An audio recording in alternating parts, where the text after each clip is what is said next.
अंदर एक लड़का ना मालदा से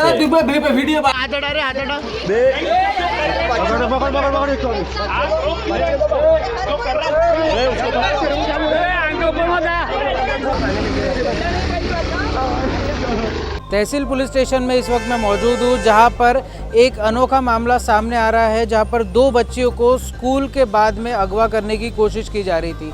और ये कोशिश किसने की, कैसे की, इसके लिए बात करने के लिए हमारे साथ में बजरंग दल के नागपुर संयोजक कमल हरियानी मौजूद है। इनसे बात करते हैं। ये जो पूरा मामला है, ये क्या मामला है और किस तरीके से उन दो बच्चियों को बचाया गया? ये एक स्कूल है गोपाल राव मोटघरे, जो कि आकांक्षा फाउंडेशन द्वारा रन किया जाता है। ये खदान क्षेत्र में आता है, मध्य नागपुर में। यहाँ पे जब बच्चों की छुट्टी हुई आज, तो माँ बाप अपने अपने बच्चों को लेने वहाँ पहुँचते हैं। राकिब नाम का ये व्यक्ति वहाँ पे पहुँचा। बच्चों की जब छुट्टी हो रही थी, तो पहले उसने एक हमारी जो छोटी बच्ची है, जिसका नाम आयात है, 3 या 4 साल की बच्चियाँ हैं। आयात जो बच्ची है, उसकी जब माँ एक्टिवा पे अपने स्कूल से निकल के घर ले जा रही थी, उसको प्रयास किया उसने वापस छीनने का। तो जो माँ है उनकी, आयात की माँ, उन्होंने इसका विरोध किया, तो डर के मारे आगे भागा। वहाँ एक और हमारी बहन खड़ी थी, जिनकी बच्ची का नाम प्राची है।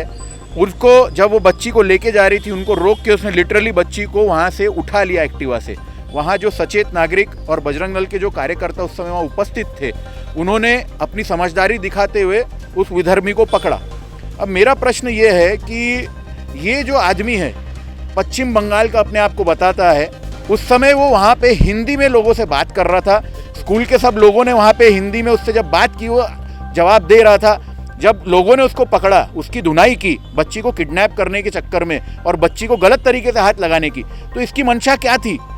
आज अगर वो उसको सफलता मिल जाती, तो आप भी जानते हैं ऐसे लोग बच्चियों के साथ क्या करते हैं। पूरा विश्व देख रहा है, हम कैंडल लेके फिर रोड पे निकलते हैं कि बच्ची को न्याय दो। और ये विधर्मी ये काम करके जेल के पीछे आराम से पड़े रहते हैं, फोकट की रोटी तोड़ते हैं। ऐसे लोगों को अब सजा रोड पे देनी पड़ेगी। ये दिन आ गया है। आज तो ये सचेत लोगों के वजह से उस बच्ची की इज्जत बच गई।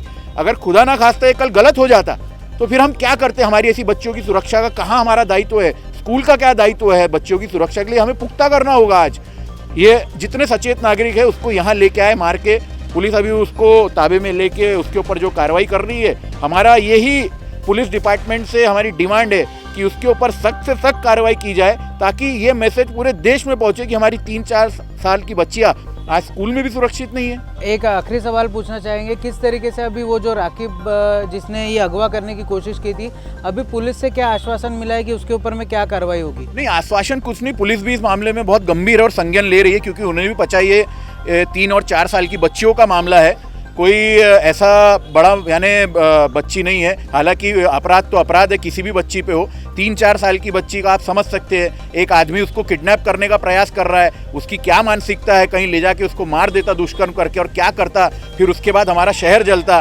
तो मेरी यही विनंती है जितने भी स्कूल प्रशासन है, कि बच्चियों की सुरक्षा के लिए, बच्ची की इज्जत के लिए हमें सचेत रहने की बहुत ज़रूरत है। आज ना जाने पश्चिम बंगाल से, पक्का ये भी नहीं मालूम कि वो पश्चिम बंगाल का वो आधार कार्ड और अपनी आइडेंटिटी बना के यहाँ आया है, वो वहाँ का रहवासी है भी या नहीं, या बांग्लादेशी है, क्योंकि वहाँ वो हिंदी बोल रहा था, अब यहाँ के बांग्ला बोल रहा है, लोगों को बेवकूफ़ बना रहा है। हालांकि पुलिस अभी सचेत है, हमारे पूरे पदाधिकारी यहाँ उपस्थित है, सभी ने अपने अपने दायित्व निभाया है। मैं जो नागरिक वहाँ सचेत थे, जिन्होंने ये कार्य किया, उनका अभिनंदन करना चाहूँगा। ऐसे ही हमें साथ रह के अपनी बच्चियों की सुरक्षा करना ही हमारा दायित्व बन चुका है। एक और सवाल लेना चाहेंगे, जिस तरीके से बजरंग दल को सांप्रदायिक बोला जाता है कई जगह पे, लेकिन इस बार के ये जो इंसिडेंट है, इसमें एक आयत नाम की भी लड़की है जो दूसरे समुदाय से बिलोंग करती है, फिर भी बजरंग दल उसके लिए खड़ा है, तो उन लोगों को क्या जवाब देना चाहेंगे आज? देखिए, जिसकी जैसी सोच हम सबको नहीं समझा सकते। लोग आक्षेप उठाते हैं हमारे काम पे, उनको उठाने दीजिए। हमारे लिए वो आयात जो बच्ची है 3 साल की, और जो प्राची बच्ची है, दूसरी बच्ची जो भुगत भोगी है, हमारे लिए कोई फ़र्क नहीं करता। हम हर बच्ची की सुरक्षा के लिए है। लेकिन जो विधर्मी हमारे धर्म के खिलाफ जाएगा, तो अपने धर्म की सुरक्षा का दायित्व हमको मिला है। जैसे सबके धर्म प्यारे है, हमारा भी धर्म हमें प्यारा है। हर मुस्लिम बुरा नहीं होता, ना ही कोई और धर्म बुरा होता है। हम किसी धर्म के विरोध में नहीं है, हम उसके विरोध में हैं जो हमारे धर्म के विरोध में बोलेगा, क्योंकि हमें नहीं सिखाया जाता किसी के धर्म के विरोध में बोलना। और आयात बच्ची भी हमारी है, इस देश की बच्ची है, और प्राची जो बच्ची है वो भी इस देश की बच्ची है। बजरंग दल कभी किसी चीज़ में भेदभाव नहीं करता। उस बच्ची की सुरक्षा, चाहे इस बच्ची की सुरक्षा हो, बजरंग दल सदैव खड़ा रहेगा। जिस तरीके से हम लोग देख रहे हैं कि नवरात्रि के दिन में 9 कन्याओं को भोजन कराया जाता है, लेकिन उसी नागपुर में एक ऐसा वाक़या भी सामने आ रहा है जहां पर बच्चियों को किडनैप करने की एक नाजायज़ कोशिश की जा रही है, लेकिन इसके ऊपर में बजरंग दल सचेत नज़र आ रहा था और वहाँ के जितने भी लोग थे उन्होंने उस लड़के को पकड़कर पुलिस के हवाले कर दिया। अब आने वाले वक्त में पुलिस भी ऐसे ही सजग रहे, बजरंग दल भी ऐसे ही सजग रहे, तो हमारी बहन बेटियों के साथ में दुष्कर्म होने की जो संख्या है वो कम हो जाएगी। वीडियो जर्नलिस्ट विलास कराटे के साथ मैं शांतनु अग्रवाल, महाराष्ट्र टीवी 24। बच्चियों के सम्मान में बजरंग दल मैदान में पार्वती पते